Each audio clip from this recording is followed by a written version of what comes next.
আহা! ও শান্তি! আহা রাম! এই নড়িস না, নড়িস না।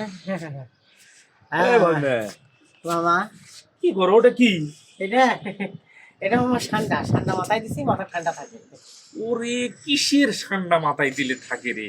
আরে গাধা, এটা দিলে ওই তো হাট বাজারে নানান কথা প্রচলিত আছে, নানান জায়গায় নানান কাম হয়। এগুলো বৈজ্ঞানিক কোনো ভিত্তি নেই, একদম ভুয়া কথা। এগুলো মরুভূমির প্রাণী, তুই এটা কই পাইছিস? ওরে মরুভূমি পামু কই? আমি তো পানির মধ্যে থেকে তুলে নিয়ে এসেছি। পানির মধ্যে থেকে কোত্থেকে তুলে নিয়েছিস? তুই নাম আগে, নামা নামা নামা। নড়িস না বাবা। এই হ্যাঁ, হ্যাঁ, হ্যাঁ। এটা তো গুই সাপ। হ্যাঁ, হ্যাঁ, পানির মধ্যে তো গুইসামি থাকে, ঠান্ডা থাকে ওর আরে থেকে। গাধা, এটা গুই সাপ ধরে আনছিস কেন? এটা সান্ডা না। ওরে বাবা, এটা দেশি ঠান্ডা, দেশি। এ তুই সান্ডা সান্ডা থামতো। আরে গাধা, আমি ফেসবুকে ঢুকছি, সেখানেও ঠান্ডা।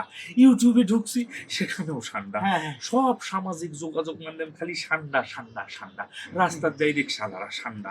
তোর মামি সকালবেলা আমার তো তোমার টাইমে ঠান্ডার মতো লাগে। মানে বুঝতেছি না, মানে কি শুরু হয়ে গেল। আমি আবার দেশের যে নেতার দিকে তাকাই, যার দিকে তাকাই, যে লোকের দিকে তাকাই, তাকে খালি ঠান্ডা ঠান্ডা মনে হচ্ছে। হ্যাঁ। এই লোক কি শুরু হলো রে? মরুভূমির প্রাণী এই জায়গায় চলে আসলো। পুরো বাংলাদেশ এখন কি হয়েছে জানিস ভাগিনা? হ্যাঁ, ঠান্ডাময় হয়ে গেছে। এই তো মামা।